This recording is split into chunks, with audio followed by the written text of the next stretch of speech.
Quais linguagens estudar em 2024? Se você está começando o mercado da programação, talvez você esteja um pouco perdido, confuso com o tanto de linguagens, de conteúdos que tem para você estudar e caminhos a se seguir. Então, por conta disso, nesse vídeo eu quero te dar uma dica de quais conteúdos eu acho que devem ser os melhores para você aprender primeiro, com base no mercado, né? Com base no que eu tenho visto hoje em dia no mercado dev. Se você não me conhece, me chamo Otávio Rangel, sou desenvolvedor autônomo e aqui no canal eu compartilho um pouco das minhas experiências como dev, trago reviews de cursos para quem está querendo começar a programar, enfim, né, auxilio aí quem está dando seus primeiros passos no mundo da programação. Inclusive, já vou te avisar que aqui embaixo na descrição do vídeo e no comentário fixado vai estar o link para os melhores cursos de programação full stack, cursos que te ensinam do zero até o nível profissional como desenvolvedor full stack. Mas bom, pessoal, eu tava pensando aqui, né, em conteúdos para trazer para vocês e eu vejo que sempre estão perguntando questão de estudos, né, o que deve focar, o que deve estudar. Então resolvi trazer esse vídeo aí, né, para dar um norte aí pra galera que tá um pouco perdida nos estudos. E antes de mais nada, já quero matar aquela história de que a primeira linguagem de programação que tem que estudar é HTML e CSS. Porque HTML e CSS nem são linguagens de programação. HTML é linguagem de marcação e CSS é para estilização. Então sim, você tem que começar por aí porque é o basicão, né? O HTML vai ser o que vai estruturar ali o seu site, por exemplo, e o CSS é o que vai dar uma embelezada, né? Vai mudar as fontes, as cores, as formas que tem no seu site e tudo mais. Mas depois daí você começa a aprender linguagem de programação. E aí já vem a dica do que você deve estudar a seguir, que é o JavaScript. O JavaScript foi a primeira linguagem de programação que eu aprendi. Eu recomendo fortemente que seja a primeira que você aprenda. Isso porque ele é muito utilizado, ele vai dominar o front-end, vai aparecer ali também no back-end e além de tudo não é tão difícil. Se você comparar com outras linguagens, é bem tranquilo de você aprender o JavaScript. Então comece por aí, você vai ver que o JavaScript vai ter vários frameworks, porém um outro conselho que eu tenho para você é que primeiro você deve dominar o JavaScript em si e aí sim você vai lá para os frameworks, bibliotecas que tem, né, e se especializa em alguma delas. E desses frameworks, por exemplo, vamos citar aí os frameworks front-end de JavaScript. A gente vai ter o React, que eu tanto amo, o Angular é um outro exemplo e o Vue.js também, né, tem se popularizado aí. Mas se eu tivesse que te dar um conselho de qual desses aí estudar, acho que vocês já devem até saber qual, né? Mas eu iria de React com toda certeza, porque eu acho ele muito eficiente, muito flexível, né? Tem uma comunidade muito ativa e muitos recursos à sua disposição. Então se você já domina o JavaScript, mas quer partir aí para os estudos de um framework front-end, recomendo que você vá de React. Tá, Otávio, mas eu não tô nem aí para front-end, eu quero saber de back-end, o que eu estudo? Aqui nós vamos ter algumas opções, porém eu acho que a mais fácil, né, é o Python, que inclusive se tornou muito popular aí nos últimos tempos, né, justamente por isso, por ser uma linguagem mais acessível, né, que não é tão difícil e maçante de você aprender, porque eu conheço muitas pessoas também que começaram a estudar programação, aí começaram por linguagens mais complexas e os caras simplesmente desistiram, viram que aquilo lá não era para eles e tudo mais. Então por isso que eu sugeri o Python, né, porque é uma linguagem, como eu falei, mais fácil, mas o porém é que agora que tem muitas pessoas estudando programação, o Python é sempre mais escolhido, né, quando a gente fala de back-end. Então o mercado ele deu uma sofisticada nessa questão. Só que claro, ainda vão ter muitas vagas aí para programadores Python, só que a concorrência vai ser maior, né? Tem menos exclusividade, vamos dizer assim. Então se você tá pensando mais por esse lado aí de dominar linguagens que não são tão populares assim, eu posso citar o Java, que na verdade é uma linguagem muito popular, uma das mais utilizadas, mas é que o Java já tem uma fama de ser uma linguagem mais chatinha de aprender e eu sei que isso aí pode ser barreira para algumas pessoas que estão começando. Só que o ponto bom de tudo isso é que tem muita vaga no mercado para dev de Java. Não adianta, ainda é uma das linguagens mais utilizadas no mundo, né? Só que, como eu falei, as pessoas numa visão geral tendo mais para Python, né? Então o Java pode ser o caminho para você brilhar. E ainda se você quiser uma outra alternativa aí para back-end, você pode estudar C#,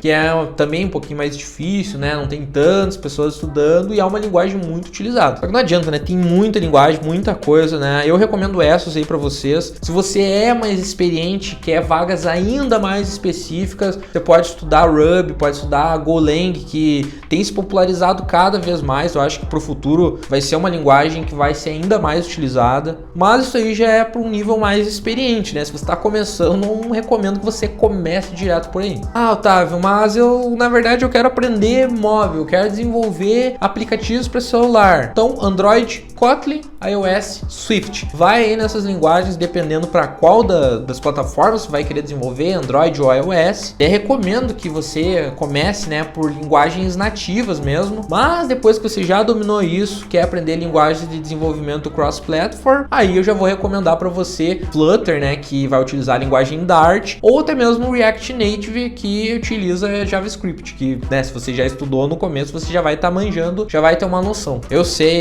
é muita coisa, e algo que eu posso te falar é que o dev nunca para de estudar, porque essas linguagens elas vão crescendo cada vez mais, vão surgindo novas, que vão se popularizando, e aí você precisa estudar ela para ser um profissional que tá por dentro do que tá acontecendo no mercado. Mas assim, para começar, essas são as dicas que eu tô te dando. Só que a dica de ouro maior, assim, para quem tá dando seus primeiros passos, JavaScript. Novamente, então, que eu falei no início do vídeo, né? JavaScript, por causa que é fácil de aprender, é muito utilizada, tá presente no front, no back. Então, assim, é um ótimo começo para você, tá? Foca no JavaScript. Inclusive, até lembrei que essa foi uma das dicas que eu dei lá no vídeo que eu falei. Se eu tivesse começando a programar agora, o que eu ia aprender por primeiro? Novamente, essa dica se repete aí. Mas agora eu quero saber de você. Se você tá começando, o que você tem estudado? Ou se você já é mais experiente, qual conselho você dá para quem tá começando? Comenta aí que eu quero ver as suas respostas. Também é claro, para quem tá começando ou até mesmo tem conhecimento intermediário, novamente, aqui embaixo na descrição do vídeo, link dos melhores cursos full stack. Te ensinam front, back, mobile, tudo que você precisa saber, né, para ser um desenvolvedor full stack profissional. Além disso, eu vou te pedir aquele ritualzinho padrão, né, se inscrever no canal caso você não seja inscrito para acompanhar os conteúdos aqui do Programador Autônomo e deixar aquele likezinho maroto no vídeo, né, um gesto muito simples que me ajuda a impactar outras pessoas aqui no YouTube. Ah, e se você tem alguma dúvida aí sobre o mercado dev, alguma coisa que você queira que eu traga um vídeo aqui, só comentar aí sugerindo que eu sempre tento atender todo mundo, beleza? Mas por hoje é isso, espero de coração que vocês tenham curtido esse vídeo, nos vemos no próximo, até mais!